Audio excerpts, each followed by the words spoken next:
Bienvenue dans cette capsule vidéo dans laquelle tu vas apprendre les différentes façons de former le féminin des noms. Tu trouveras le lien de téléchargement de la carte mentale dans la description de la vidéo.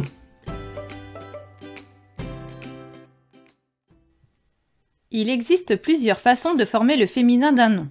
Nous allons étudier la règle générale, ainsi que 3 cas particuliers. La fin peut être transformée, le mot peut être le même, ou alors complètement différent. Découvrons d'abord la règle générale.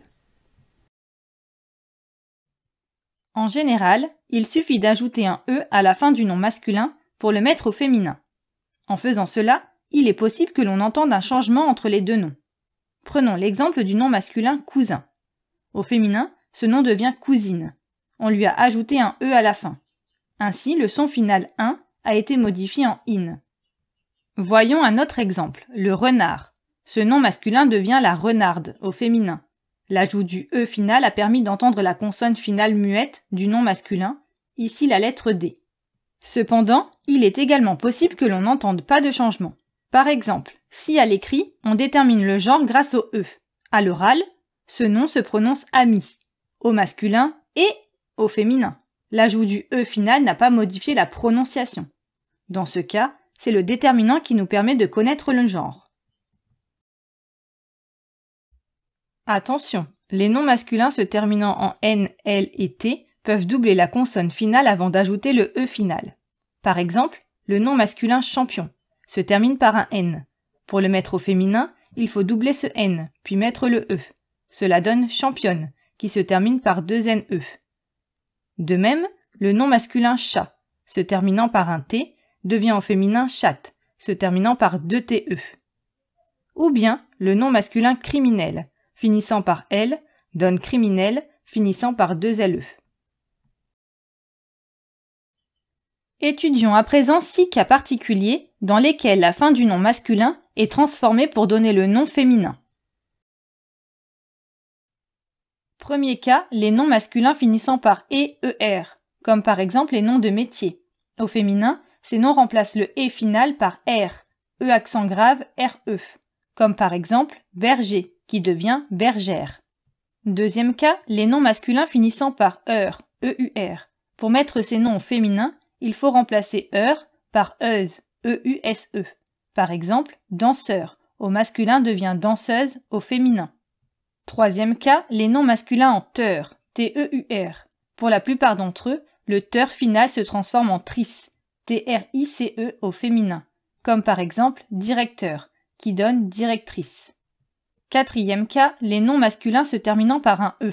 Il arrive que ces noms donnent un féminin en S, E2SE. Par exemple, tigre, au masculin donne tigresse, au féminin. Cinquième cas, les noms masculins en O, EAU. Le O final au masculin se transforme en L, E2LE, final au féminin. Par exemple, le nom chameau, au masculin devient chamelle, au féminin. Enfin, il existe d'autres transformations.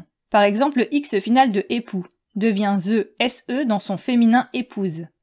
Autre exemple, le F final de veuf donne VE au féminin avec le nom veuve. Et dernier exemple, le P final de loup se transforme également en VE pour donner le nom louve. Voyons maintenant dans quel cas les noms masculins conservent le même nom au féminin. Le plus souvent, les noms masculins se terminant déjà par un E ne changent pas au féminin.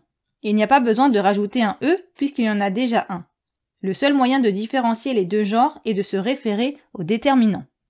Par exemple, un secrétaire. Au masculin reste une secrétaire, au féminin.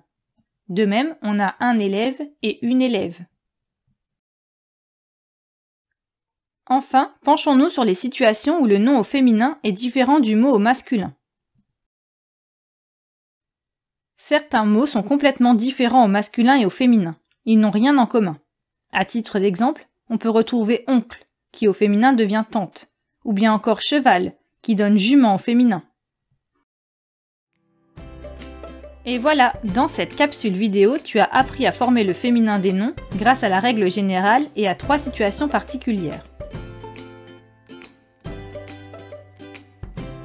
N'oublie pas de télécharger la carte mentale associée à cette leçon. Le lien de téléchargement se trouve dans la description de cette vidéo. Tu trouveras aussi de nombreuses fiches d'exercices et des quiz pour t'entraîner. À bientôt!